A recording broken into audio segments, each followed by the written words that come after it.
앞서서 저희가 딸기 가격 이야기도 했습니다만 장 보러 갔을 때 참 장바구니 물가 걱정이죠. 가공식품 가격도 꾸준히 오르고 있고요. 그러다 보니까 사람들이 덜 쓰고 덜 사고 장바구니에 덜 담고 있는데요. 여러분은 식품 관련해서 어떻게 대응을 하고 계십니까?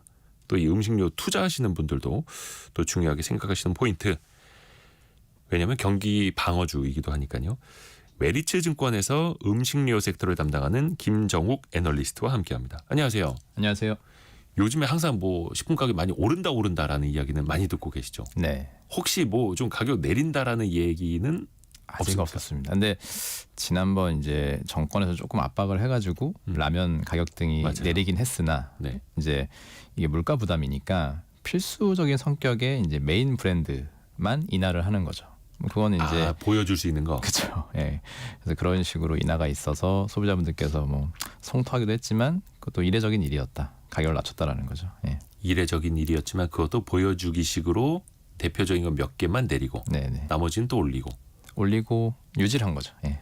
그래서 윤석열 정부 초반에도 그런 압박이 있었고 식품업체들이 화답은 했습니다만 네. 그 뒤로는 어떻습니까? 그 뒤로는 이제 지금은 대규모 인상은 좀 제한됐었고요. 간헐적으로 이제 뭐 B2B 쪽으로 이제 식당에 나가는 거를 올린다거나 대용량으로 그리고 이제, 식당에 나가는 것들. 아니면 조금 비중이 적은 제품을 올린다거나 이런 식으로 했는데 최근 들어서는 이제 곡물 가격도 22년에 고점을 찍고 계속 내려오는 추세였기 때문에 그렇죠. 인상에 대한 사실 명분이 강하진 않았고요. 예, 기업들도 일단은 좀 감내하는 상황이 작년 하반기, 올해 상반기 이어지긴 했습니다. 네. 그러면은 2022년을 기점으로 국제 곡물 가격이 내렸는데 네. 그러면은 가격은 이미 올려놨고 그렇죠. 식품업체들은 마진은 좋아진 거예요? 마진이 이제 이 곡물 가격 하락이 반영되는 시차가 있다 보니까 아마 올해 4분기부터는 조금씩 효과가 나올 겁니다. 예. 아직 그 효과가 뭐 네네. 23년, 24년에 나온 것도 아니고. 왜냐하면 22년에 정점을 찍은 거기 때문에 아하. 23년도에도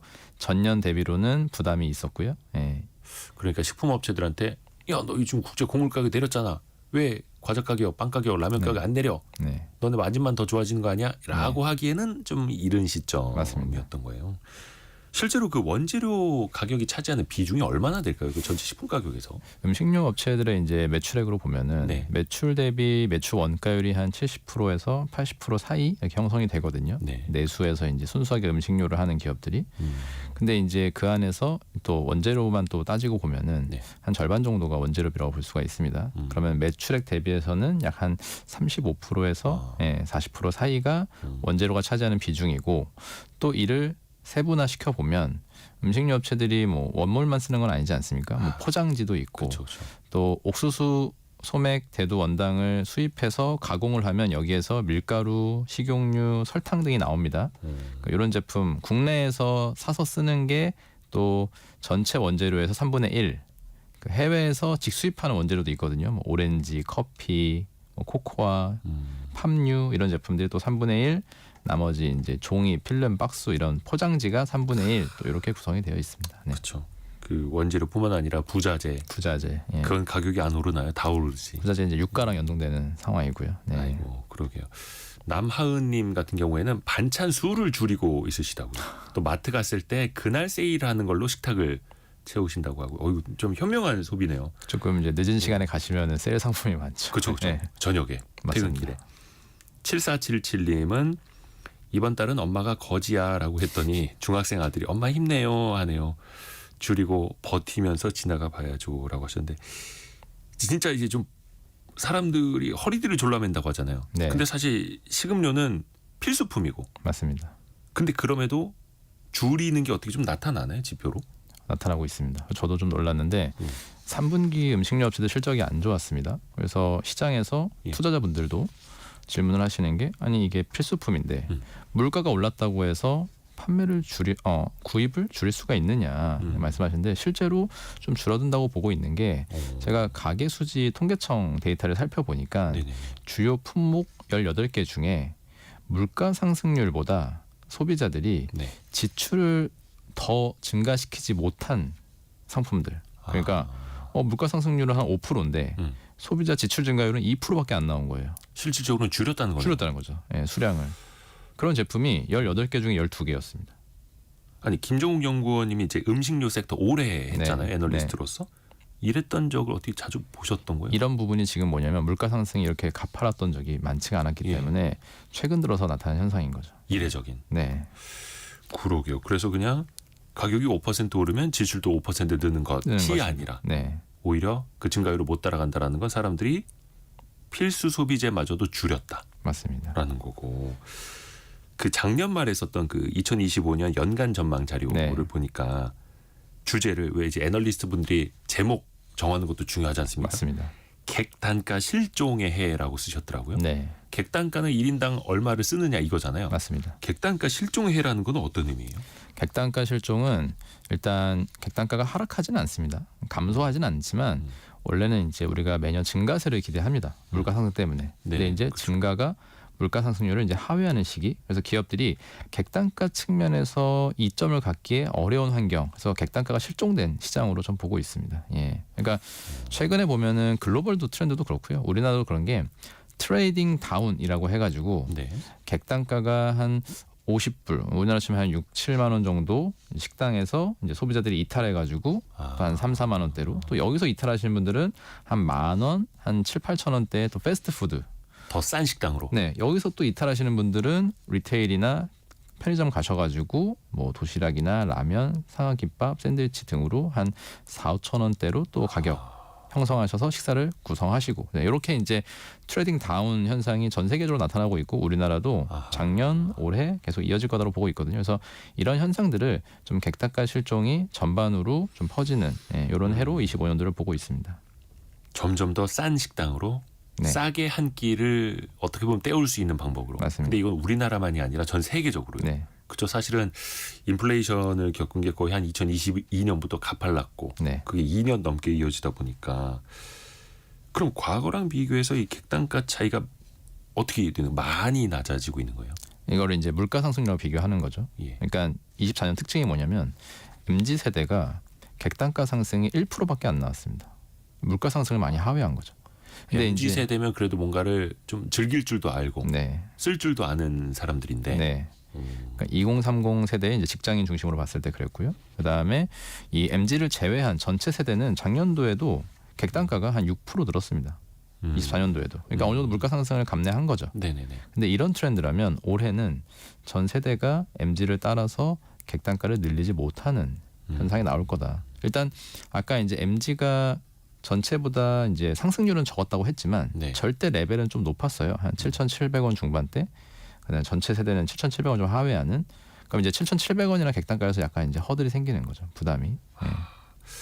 그러니까 예전에 MZ 세대 하면 뭐 한때 이제 욜로, 파이어 이런 네. 걸 외치기도 했었고 재미를 찾아서 새로운 걸 찾아서 많이 또 도전해보는 그런 네. 소비도 많았었는데, 근데 지금은 할인하는 것, 네. 저가 상품 네. 이런 걸 찾는다는 거잖아요. 그 가격에 대해서 이제 소비자들 조사를 해보면 예전에는 본인이 원하는 브랜드, 품질, 그다음에 퀄리티에 대해서는 가격보다는 이 가치 브랜드를 고려해서 소비를 한다. 가심비라고 하죠. 그렇죠. 예전에 가심비라고 예. 했죠. 이런 소비 의향이 19년도에는 긍정 응답이 부정을 많이 압도했었습니다. 근데 24년도 조사에서는 거의 비슷하게 나타납니다. 이제. 그리고 또 재밌는 거는 약간 재량적 소비라고 하죠. 예, 예. 문화 콘텐츠, 외식, 배달. 그러니까 필수적보다는 조금 이제 취향을 반영하고 재량과 이제 편의성을 추구하는 이 소비들이 이 10, 20, 30, 40, 50까지 해서 소비가 되게 비슷하게 줄고 있습니다. 그러니까 예전에는 40, 50 세대는 조금 유지하거나 줄이더라도 네네네. 2, 30 세대에서는 이제 늘리는 모습이었는데 세대의 구분이 없이 되게 같이. 일률적으로 동조화되고 있어요. 그게 지금 24년도에 좀 보여준 특징이고 그게 25년도 설명하는 여러 가지 요인 중 또 하나입니다. 네. 7922님이 사 먹기 어렵고 너무 비싸서 집밥으로 네. 집에서 해 드신다고 하는데 식구들이 집밥은 그냥 냉장고에서 나오는 줄 알아요. 네. 그렇죠. 집밥 먹으려고 해도 식재료를 사와야 되는데 사와야 되죠. 네. 그 식재료가 또 같이 다 오르고 있는 거고. 그러면 이런 상황에서도 뜨는 업종이 있습니까? 식음료 이쪽 산업에서? 뜨는 업종은 이제 가성비 좋은 제품이나 업종이라고 좀 보기 어렵지만 급식이 되게 좋습니다. 그래서 사내 급식, 구내식당. 구내식당, 회사 급식 쪽이 성장이 꾸준히 두 자릿수가 나오고요. 예. 그러니까 요즘에 보면은 이제 대기업도 구내 식당이 있는데 네. 그 회사 안 다니더라도 네. 그 회사 직장인들이 다 거의 이제 많이 좀 먹고 없는 시간, 네. 비어지는 시간, 한가한 시간에 주변 직장인들이 거길 또 간다는 거잖아요. 네. 네. 그럴 수밖에 없고 가격 차이가 있으니까. 네. 그래서 이제 좀 패스트푸드 중심으로 이런 프랜차이즈 업체들이 여전히 좋고요. 예, 그러니까 가성비 좋고 퀄리티가 좀 일정한 이런 브랜드들 판매가 좋고 일반 식당은 이제 많이 양극화되죠. 아예 프리미엄으로 가던가 아니면은 저가 제품이면은 이제 좀 요즘은 소비자들이 사실 이런 인터넷으로 뭐 리뷰라든지 그다음에 블로그 검색을 다 해보고 이동하시기 때문에 양극화가 되게 심합니다. 그러니까 지금 최근에 특징이 뭐냐면 매출 상위 20%, 하위 20% 격차가 계속 벌어지고 있어요. 식당들은. 예. 아 식당들도 양극화로. 네. 최근에 이제 우스갯소리로 국내 증시가 너무 안 좋기 때문에 네. 여의도에서 주식 투자하시는 분들도 시장 안 좋으면 오늘 한국 거래소 구내 식당 메뉴 뭡니까? 막 이런 거 물어보고 있고. 네. 근데 또 양극화가 되고 있고 아까 1300님이 이렇게 어렵다는데 연휴에 공항은 항상 만석이고 해외여행으로 그러면 어떻게 이렇게 많이 갈까? 이게 맞을까? 뭐 이렇게 또 보내주시는데 이게 또 양극화고 어떻게 보면은 내피비라고 하면서 한쪽에서 빡 줄이고 네. 그거 모아서 한 방에 해외여행 가고 맞습니다. 또 이런 트렌드도 있는 거잖아요. 그러니까 작년보다 그러니까 이제 23년보다 24년도에 백화점 매출이 또 부진했던 요인이 뭐냐면 예. 백화점이 한때 이제 리오프닝 되고 나서 막 화랑기를 겪을 때 맞아요. 2030 세대 그리고 약간 이제 한 중급 정도의 이제 고객들 VIP 고객들이 많이 유입이 돼서 연에 한 2천만 원, 4천만 원 정도 백화점 소비하시는 VIP 고객들 네. 이렇게 되면 뭐 발레 파킹도 이용할 수 있고 서비스도 이용할 수 있는 고객이니까 네. 들어왔던 부분들이 많이 빠져나갔습니다. 그러니까 이분들이 해외 여행으로 또 도망간 나가서 거죠. 해외 네. 소비하고. 예, 그러니까 뭐 풍선효과 같이 한쪽이 빠지고 한쪽이 올라오고 이렇게 된 겁니다. 그러게요. 근데 또 이런 상황에서도 보면은 한 끼에 뭐 1, 20만 원 하는 네. 호텔 식사 네, 그리고 아까 저희가 경제상식 퀴즈의 정답이 딸기였거든요. 네, 딸기 뷔페도 요즘 인기더라고요. 맞습니다. 근데 거의 호텔 딸기 뷔페 거의 10만 원? 네, 뭐 이러기도 해요. 그런 거는 또 예약이 꽉 차 있고요. 네. 이거 어떻게 이해를 해요? 네, 이런 현상이 이제 앞서 말씀드린 이제 또 양극화의 특징인 건데 소비자들이 최근에 보면은 일반식 평일에 먹는 식당 단가하고 주말에 먹는 단가 상승률이 다릅니다. 그러니까 평일은 좀 꾸준하게 늘리지 않거나 줄이거나 근데 주말은 또 올려버립니다. 그러니까 평일에 아껴서 주말 특별한 시간에 돈을 쓰는 건데 뭐냐면 주말에 더 비싸죠, 근데. 그러니까 소비자들이 그 작년에 뭐 좀 다른 얘기지만 프로야구가 인기가 있었던 이유가 뭐냐면 프로야구의 가격이 영화관하고 비교해도 아하. 가격적인 메리트가 있는데 그쵸. 한번 가면 4시간 볼 수 있는데. 네, 4시간 볼 수 있고 그 안에 스포츠, 엔터테인먼트, F&B 다 있는 겁니다. 그쵸. 그러니까 가성비가 너무 좋은 거예요. 지금 소비자들은 한 번의 구매로서 한 가지 목적만 달성하려고 하지 않습니다. 식품 소비를 할 때 단순히 배를 채우는 용도보다는 호텔 20만 원짜리 뷔페를 가면 식사도 하고 시간도 여유 있게 보낼 수 있고 여기 나오는 컨텐츠로 이런 인스타그램 SNS에 올릴 수도 있고 구경도 사진도 찍고 사진도 놀고. 찍고 하루를 이제 소비하는데 이제 20만 원으로 이제 커버가 되는 거죠. 그러니까 이 부분은 음식 소비가 아니라 컨텐츠 소비다라고 봐야 됩니다. 그래서 어차피 내가 한번 쓸 거라면 애매한 곳에 가서 뭐 컨텐츠를 양산할 수 없는 바에는 차라리 좋은 데 가서 좀 모아서 좋은 데 가서 한 번에 빡 쓰면서 컨텐츠까지 만들어 내겠다. 이런 이제 트렌드가 나오니까 양극화가 되는 거죠. 그러니까 더 양극화되는 거고. 네. 20만 원이 1시간 밥값이 아니라 하루를 노는 거라고 네. 생각을 하는 거고. 그 이야. 젊은 세대들이 이제 하루 휴가가 생기면 일단 한 비즈니스 호텔 정도를 갈까, 특급 호텔을 갈까. 가격 차이가 한 비즈니스가 한 20만 원, 특급은 막 50만 원, 60만 원 하잖아요. 그럼 하루 휴가를 가지고 호텔을 갈 때 비즈니스는 안 가고 특급을 가는 겁니다. 특급에 가야 경험도 하고 남들한테 자랑할 만한 내용도 있고 그래야 사진 찍어서 올릴 사진 때도 올릴 수도 폼나니까. 있고 그러니까 이분들이 단순히 20만 원, 50만 원 이 가격 비교만 하는 게 아니라 시간까지 고려하는 겁니다. 내 하루는 소중해. 이 소중한 하루에 대해서 가치를 부여하면 더 가치 있게. 30만 원 정도는 내가 녹일 수 있어. 이렇게 생각하시는 거죠. 근데 그거를 위해서 평소에는 김밥 먹고 네. 시성비 소비라고 하는데 이제 그렇게 나오는 거죠. 구내식당 가고. 네. 또 식품업계에서 나타나는 또 다른 변화로 식사가 바뀐다고 자료에서 이야기를 네. 하셨더라고요. 식사가 바뀌는 게 이게 어떤 의미예요? 최근에 이제 베스트셀러 책들을 많이 보시면은 네. 노화, 뭐 건강, 관련 책들이 되게 많이 인기를 끌었습니다. 그래서 예전에 우리가 간헐적당식이라고 얘기하면은 좀 논란이 많은 주제였잖아요. 뭐 새끼를 먹어야 된다. 네. 아니면 근데 하루에 2끼도 괜찮다, 1끼도 괜찮다. 뭐 말씀들 많이 하시는데 그래서 제가 이제 저도 궁금하고 이제 제가 최근 쓴 자료가 GLP-1이라는 다이어트 약 있지 않습니까? 예. 예, 위고비, 젯바운드 이런 약인데 이제 해외에서 일론 머스크가 이제 주사를 맞으면서 이제 유명해졌고, 그 식욕이 떨어진다고. 네, 식욕 감퇴되죠. 그래서 국내에는 이제 10월부터 출시가 되는데 가격은 좀 비싸죠. 뭐 월에 한 100만 원 정도 써야 되기 때문에. 근데 이제 그 제품들이 체중 감량 효과가 너무 뛰어나서, 예. 그리고 이제 싹센다와 같은 제품보다는 더 부작용이 적은 상황이어서 해외에서도 인기였고, 근데 이 제약 제품들이 임상 실험을 하잖아요. 네. 그 결과들이 살이 빠지고 나서 뇌혈관 질환도 없어지고요, 심장병, 당뇨, 고혈압, 고지혈증 다 좋아지는 겁니다. 그러니까 이게 좀 파괴적 혁신인 게 비만약이 팔리면 당뇨약이 줄어들고 판매가, 비만약이 팔리면서 심장약 판매가 줄어들고 네. 다른 제약 산업을 잡아먹는 거죠. 그래서 이제 화두가 됐었는데, 이런 GLP-1 들어오면 이제 식사는 어떻게 변할까 관련해서 이제 이런 트렌드에서 관심들이 건강, 그다음에 이제 식단으로 옮겨가다 보니까 식사를 조금 줄이는 트렌드가 나오고 있거든요. 예. 자연스럽게 나이가 들면서 식사량이 주는 것도 있고요. 그리고 우리나라가 이제 고령화, 저출산 트렌드가 있기 때문에 장기적으로 그런 트렌드를 보이는 가운데, 최근에 2030 세대는 거의 아침을 먹지 않고 그냥 음료, 그냥 커피로 때우는 거고요.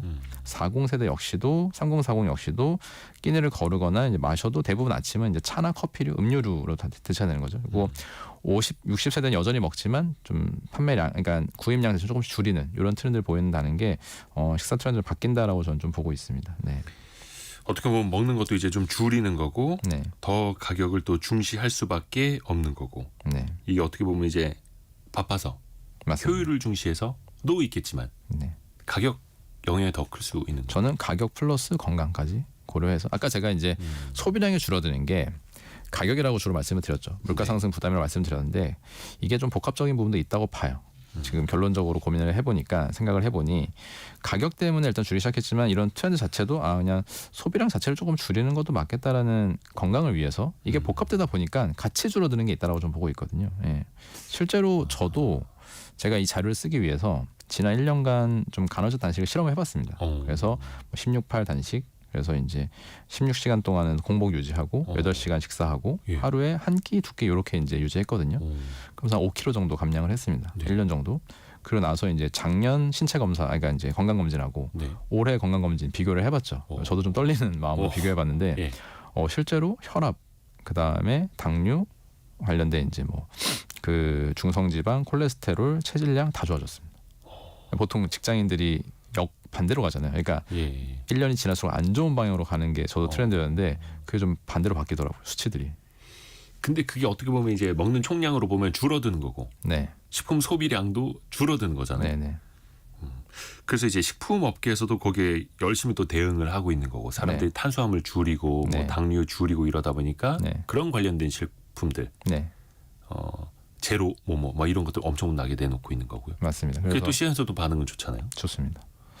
그래서 이번에 이제 이미 글로벌에는 GLP-1 제품을 이제 복용하시는 소비자 대상으로 한 다이어트 식품이 나옵니다. 그래서 용량은 줄이고 이제 에너지 함량은 이제 늘리고, 그러니까 성분은 늘리고 용량은 좀 줄이면서 고에너지 식단들 나오는 거고, 태국의 대학에서는 이제 달걀 흰자로 만든 쌀, 네네. 저탄수화물 제품인 거죠. 저탄. 그리고 그다음에 이제 프로바이오틱스 중에서도 약간 그 GLP-1과 같은 식욕 감퇴 효과를 주는 제품들이 있습니다. 그리고 천연 GLP-1이다 이렇게 홍보하면서 나온 해외에서 GLP-1 제품도 있고, 프로바이오틱스면은 대부분 이제 뭐 유산균이라고도 예. 하는. 네, 그 효과 중에 이제 식욕 감퇴도 있다라고 보는 거고, 음료는 워낙 지금 뭐 제로가 지금 열풍이죠. 제로 탄산이. 그래서 제로 탄산이 인기를 끄니까 탄산수가 빠져요. 뭐냐면 소비자들이 탄산수도 일반 탄산 음료가 건강에 안 좋으니까 그동안 탄산수를 먹으면서 버텼는데 그래도 그 단맛이 땡기는 거죠. 그러니까 중독돼 있으니까 우리는. 그래서 단맛, 제로 콜라로 가는 거예요? 제로 콜라로 가는 거죠. 제로 콜라의 아스파탐이나 수크랄로스는 아직 건강에 대한 그 유해성이 입증이 안 됐으니, 예. 그리고 칼로리도 적고 당은 일단 없으니까, 설탕은 없으니까 일단 드시는 거죠. 예. 근데 그게 설탕을 안 넣어서 제로가 되면 네, 더 쌉니까? 제품 가격이?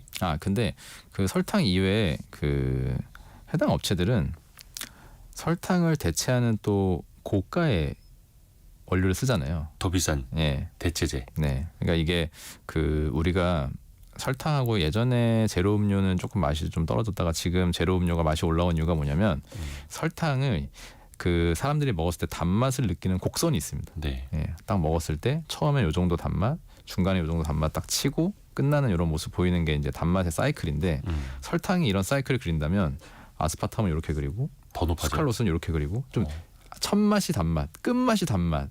예, 이게 다른 겁니다. 그래서 여러 원료를 섞어가지고 단맛을 설탕에 맞춰야 돼요. 믹스를 해가지고 설탕처럼 느껴지게. 예.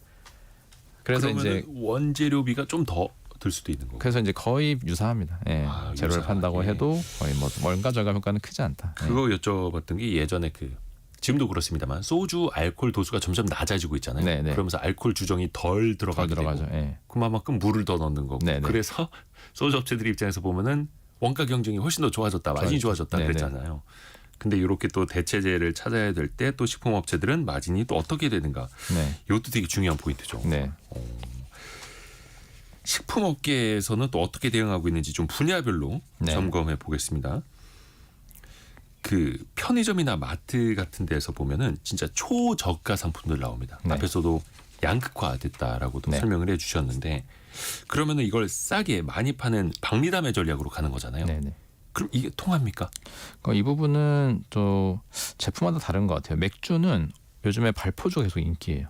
발포주. 발포주. 예. 뭐 어떻게 다른 거예요? 그러니까 맥주엔 메가가 들어가는데 메가가 아닌 다른 곡물을 넣어서 만든 술이어서 이 주세에서 이제 맥주랑 다른 규정을 받습니다. 그래서 이게 제품 가격이 일반 맥주보다 훨씬 싸죠. 예. 예. 그래서 이런 제품들은 회사 입장에서도 세금을 안 내는 제품이니까 가격 경쟁력과 효율성, 수익성 다 나는 제품이고요. 그래서 오, 예. 그래요. 예, 발포주가 예. 그러면 주류업체 입장에서는 효자 상품. 되고 있습니다. 지금 워낙 고물가 시대다 보니까 소비자들이 그런 부분부터 줄이고 계시고요. 그러면 또 그 왜 제로 맥주 이런 거 있잖아요. 네네. 무알콜 맥주. 네. 그럼 이것도 주세가 안 들어가겠네요. 무알콜 맥주 아마 저는 그럴 것 같습니다. 이게 물론 그게 이게 이제 0.00도 있고 0.01도 있고 뭐 좀 다릅니다만. 네네네. 신기하네 이런 것도. 신경 우리가 못 썼던 건데. 네. 그리고 1,000원 미만의 과자 같은 경우에 이제 이 부분은 또 소비자분들이 이 식품에서 또 과자나 약간 기호식품 같은 경우에는 또 본인이 그냥 주로 먹는 브랜드나 제품들이 있거든요. 그래서 이탈이 그렇게 강하진 않은 것 같습니다. 판매량이 일정한 거 봤을 땐 그러니까 그 가격 차이가 뭐 한 2, 3천 원 나면은 확 움직이겠지만 네. 한 500원, 한 1,000원 요 사이 가격 차이에서는 일단 기존의 브랜드를 또 습관적으로 씹는 그 맛의 미묘한 차이가 있기 때문에 아무래도 그죠. 그 뭐 1, 200원 올랐다라고 해서 네. 먹던 과자를 안 먹고 이렇진 네. 않으니까. 네. 또 하나 신기한 게 편의점 이야기 나왔으니까 말인데 예능 프로그램 뭐 편스토랑이나 흑백요리사 이런 데서 뜨는 게 얼마 며칠 되지도 않은 것 같은데 편의점에 바로 상품으로 나옵니다. 네. 사실 그거 기획하고 준비하는데 꽤 시간이 오래 걸리는 걸로 알고 있는데 이게 네. 어떻게 가능한 거예요? 이게 보면은 사실 아예 새로운 제품은 아니고요. 그러니까 뭐 도시락류가 나온다든지 거기에 일종의 레시피가 바뀌는 건데 그 이런 도시락류나 델리카 제품을 만드는 요 방식 자체가 사실 좀 많이 그 공장 설비도 있지만 대부분 좀 수작업이 들어가 있기 때문에 네. 좀 변경이 좀 빠를 수 있다고 좀 보거든요. 공장 설비 자동화돼 있다면 바꿀 수가 없잖아요. 네. 근데 약간 인력이 많이 투입되는 과정들입니다. 이런 도시락류라든지 이런 판매라는 게. 그죠. 그래서 그러다 보니까 아예 새로운 제품보다는 기존에 있던 제품들을 좀 믹스하는 경우도 있고, 그리고 일종의 레시피 변경이기 때문에 좀 빠르게 나올 수 있는 거고요. 그리고 워낙 지금 편의점 브랜드 업체들은 차별화할 수 있는 게 이제 독점 상품들이거든요. 네. 그렇기 때문에 경쟁이 치열한 상황이라서 매우 빨리 나오는 거다라고 보고 있고. 그리고 앞서 제가 주세 관련해서 제로 맥주 같은 거 좀 확인이 필요할 것 같습니다. 이게 네네. 왜냐하면 이게 방식이 처음에 맥주를 만들어서 알코올을 빼는 방식도 있거든요. 그건 메가가 들어가기 때문에 뭐 차이가 있을 수 있어도 주세가 해당이 안 되는지 좀 봐야 될 것 같습니다. 네네네. 근데 어찌됐든 간에 이게 또 트렌드로는 가는 거고 뭐 제로 소주, 무알콜 맥주 그리고 편의점 도시락 이렇게 또 트렌드를 만들어 가야 그나마 또 이쪽에서는 또 소비가 유지라도 될 수 있는 거고요. 네네. 어찌됐든 간에 활로를 또 찾아야 되는 거고요. 그러다 보니까 예전에 그 단종됐던 상품들 네. 그리고 또 인기 있었던 맛 약간 조금 이제 개선이라고 해야 됩니까? 개량이라고 해야 됩니까? 조금씩 달리 해서 나오는 네. 것들 이런 것도 어떻게 보면 이제 그 틈새 시장을 계속 이용하는 거잖아요. 네. 또 그럴 수밖에 없는 거고 상황이. 약간 좀 어려울 때는 완전 새로운 것보다는 익숙했던 걸 더 찾게 되네 사람들이. 네. 한동안 우리나라 그 냉동 김밥이 미국에서 엄청나게 인기라고 해서 화제가 됐습니다. 네. 요즘엔 어떻습니까? 요즘도 판매는 좋고요. 예. 예, 냉동김밥은 재밌었던 게 그 현장에서 그러니까 이제 저는 요즘에 이런 식품 트렌드 강연이나 세미나를 이제 기업 대상도 다니거든요. 네. 다니면서 많이 강조하는 게 뭐냐면 이 식품도 이제는 신제품이 성공하려면 네트워킹 효과가 중요하다. 네. 네트워킹은 우리가 보통 이 플랫폼 비즈니스, 그렇죠. 뭐 구글, 아마존, 애플, 테슬라 이런 기업들을 설명할 때 쓰는 게 네트워킹 효과였습니다. 네. 사용자가 늘어나고 사용자가 늘어나면 연결선은 무수히 늘어나잖아요. 사용자 간의 연결선은. 그 연결선이 많아지면 기업 가치가 올라간다. 이런 개념이었죠. 네. 식품도 이제는 네트워킹이 필요합니다. 왜냐하면 과거에 우리가 라면의 르네상스 시기가 언제였냐면 1980년대가 지금 빅히트 제품이 많이 출시가 된 시기였습니다. 브랜드명을 좀 언급하기 어렵지만 뭐 신이라든지 네. 뭐 안성, 뭐 네. 된장 베이스, 매운 라면, 그다음에 짜장라면 다 이때 나오거든요. 예. 예. 그래서 그때 인기를 끌었는데 그때는 라면의 가짓수가 50개밖에 안 됐습니다. 지금은 라면 개수가 500개입니다.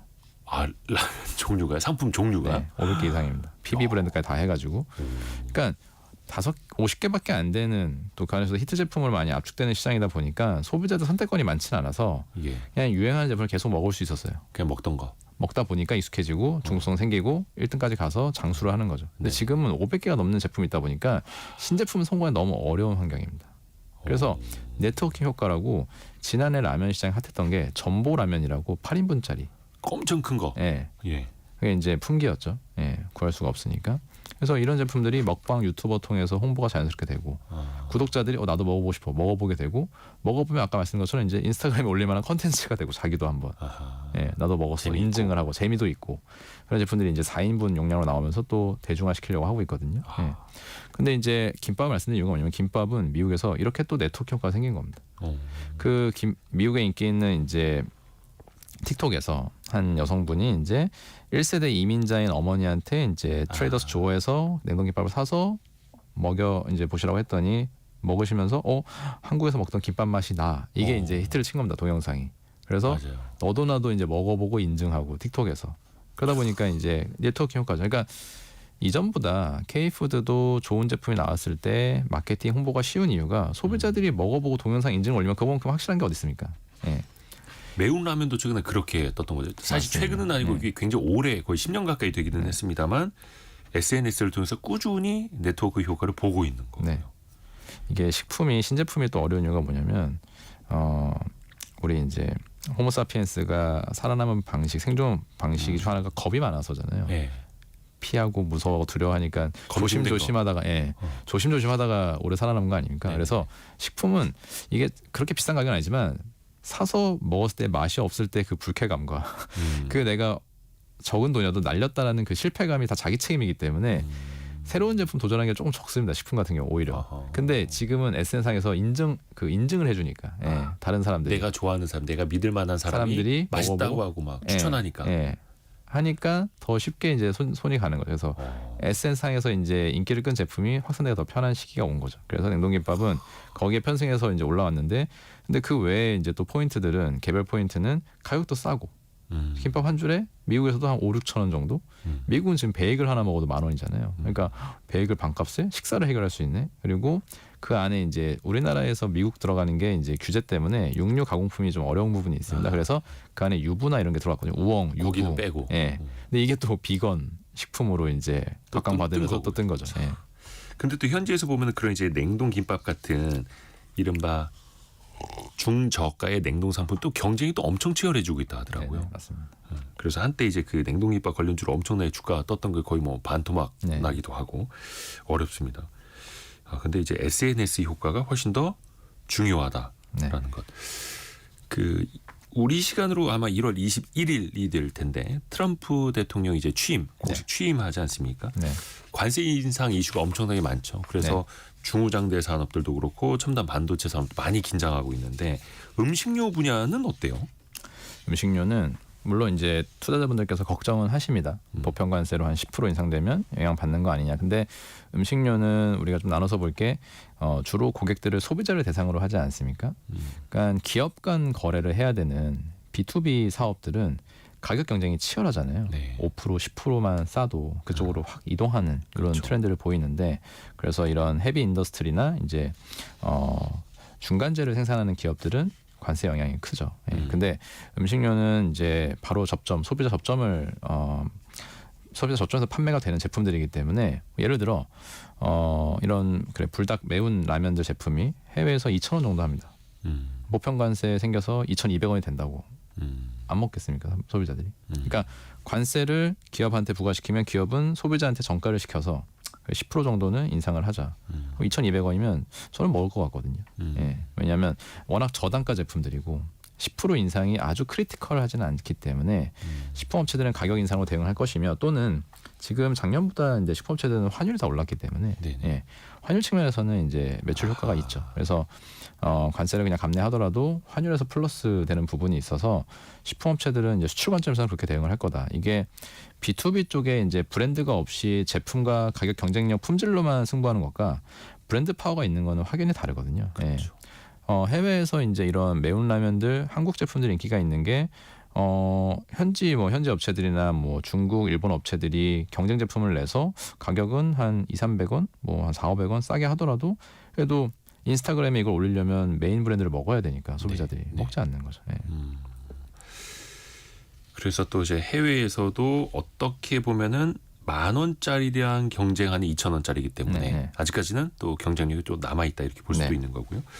그 주식 시장 측면에서 보면은 이것도 이제 라면, 과자, 음료, 주류, 제과제빵 기업마다 중요시하는 타겟 매출 비중이 높은 게 또 다 다르죠. 네네. 특히 그 중에서 주목받는 산업 부문 어디예요? 네, 올해는 이제 이렇게 우리가 음식료 산업을 볼 때 카테고리별로 나눠볼 수도 있는데 지금 주식시장에서 주목하는 분류 방식은 해외 성장이 나오느냐 안 나오느냐. 결국 수출. 네, 그리고 주주환원. 작년에 우리 이제 밸류업이 인기였잖아요. 네. 그래서 주주환원이 강하냐 강하지 않냐 이걸 이제 보거든요. 그래서 나눠 보면은 여기서 또 세부 카테고리 나눠 보면은 올해도 관심이 가는 부분은 라면이죠. 예.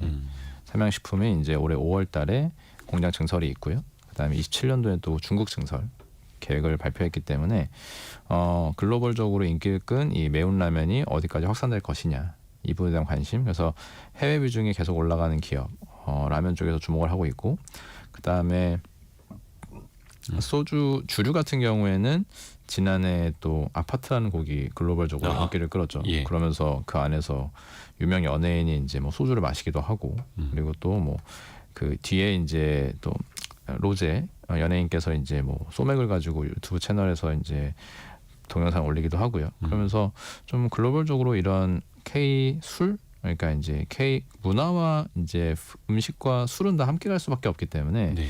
이 술 관련해서 이제 하이트진로도 베트남에 이제 동남아 수출 기지를 위한 공장을 짓고 있는 중이고요. 그래서 이런 주류 관련해서 해외 쪽으로 기회가 있지 않을까 관심들이 있는 상황이고 그 외에는 이제 넥스트 불닭을 찾는 상황이죠. 넥스트 불닭으로 어떤 HMR 제품이나 가공식품 편의식에서 글로벌적으로 좀 히트칠 만한 제품이 없을지 관심 있게 보는 상황이고 주주환원 관점에서는 사실 우리나라가 지금 식품업체가 처한 환경은 국내 소비는 계속 줄어들고 있죠. 말씀드린 고물가 그다음에 트렌드적으로 줄지만 장기적으로는 인구 감소와 칼로리 소모량 감소가 동시에 나타나는 구조이기 때문에 우리나라는 내수에 갇혀 있으면 답이 없습니다. 그래서 해외 쪽으로 이제 계속 공장 투자, 신규 투자 해야 되는데 그러다 보니까 주주 환원율이 좀 약해요.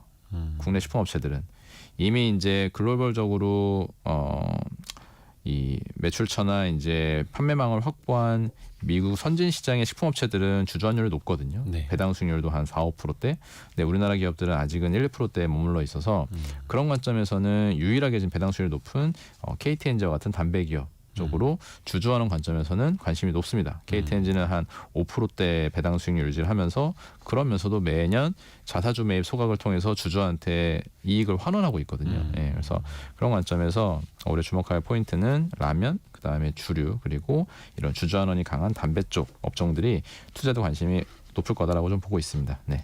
라면, 주류. 또 주류는 이제 수출을 약간 어떻게 보면 이제 네. 시작된 이제 기대를 가져볼 수 있는 가져볼 수 초입 있는, 국면. 네. 라면 같은 경우에는 그 상징적인 기업들 시가총액 순위가 좀 많이 달라졌죠. 달라졌죠. 예. 예전에 국내에서는 만년 3등이라고 봤던 그 라면 업체가 네. 이제 거의 글로벌 기업이 되었고 네, 맞습니다. 완전한 1등이라고 봤던 업체가 좀 이제, 거기에 비하면 예, 좀 굉장히 부진했고요. 부진하죠. 네. 근데 그것도 중요한 거는 수출이라는 네. 거고 거기다 또 이제 주가적인 측면에서는 주주 환원도 중요하고 물론 음식료 섹터 중에서 KTNG가 시가총액이 제일 크죠. 그죠. 아무래도 네, 아직까지는. 네. 그런데 이제 다른 쪽도 올라가고 있고 그래서 결국은 수출이 안 되면 답은 없다. 네. 그 국제 곡물 가격 그래도 조금 최근에는 어떻게 진정세라고 네, 전체적으로 볼 수 안정세죠. 있습니까? 네, 네. 그러면 어떤 원재료 가격의 변동이라든지 마진에 영향을 줄 수 있는 요인들 좀 마지막으로 체크해야 될 거는 어떤 것들이 네, 있을까요? 그래서 이제는 가장 우려스러운 건 환율이고요. 예, 환율. 그리고 곡물가는 다행히 이제 22년도에 그럼 상승을 왜 했냐? 코로나 시기에 풀린 유동성. 예, 그리고 22년도는 또 라니냐라는 기상 이변이 또 크게 왔었습니다. 강하게 예. 기상 이변 이슈도 있었고 또 러시아 우크라이나 전쟁이 있었죠. 그러니까 이 삼중고였습니다. 그리고 이 세 가지 이슈가 더해지면서 곡물가가 폭발적으로 상승을 했고 그 뒤로는 이제 기상 이변 이슈도 잠잠해지고 있고 러시아 우크라이나 전쟁은 이제 뭐 전쟁 자체가 곡물가에 영향을 좀 주는 상황은 좀 이제 와야 됐고 그래서 곡물가는 이제 서서히 안정세를 보이고 있어서 네. 다행히 좀 원재료의 부담은 뭐 당분간은 크게 우려하지 않아도 되겠다. 그래서 곡물가랑 섹터 움직임이 좀 반대로 흘러갑니다. 곡물가 그렇죠. 급등해 버리면 섹터는 그냥 급등하는 이 스팟 가격을 보고 바로 주가는 빠지거든요. 예. 그래서 20년도에 사실 코로나 때 음식료가 좋았습니다. 왜냐하면 집에 있어도 음식은 먹을 거고 또 HMR도 잘 팔리고 이러니까 식품 좋을 거해서 주가가 올랐다가 근데 웬걸 곡물가가 더 많이 올라 버리니까 22년, 23년 내내 부진했거든요. 네. 그래서 24년도 이제 어느 정도 원가 부담을 많이 좀 상쇄시켰고 25년도에 이제 곡물가가 계속 좀 하락세 유지해 준다라면은 섹터 업종에는 좀 좋은 이슈다라고 좀 보고 있습니다. 네. 그렇죠. 한규봉님이 오늘 점심은 라면이다 이렇게 보내줍니다. 라면 얘기하다 보면 또 라면도 먹고 싶네요. 네. 근데 전반적으로는 인구가 감소하고 칼로리 소모도 줄고 있고 당류 소비도 줄고 있고 그래서 전반적으로 업계는 좋지는 않은데 그 중에서도 또 활로를 찾고 있는 분야가 또 분명히 있고 양극화도 뚜렷해지고 있고 네. 뭔가 좀 시야가 넓어졌습니다. 덕분에 메리츠 증권의 애널리스트 김정욱 연구원이었습니다. 고맙습니다. 감사합니다. 라디오 정보센터 다녀옵니다.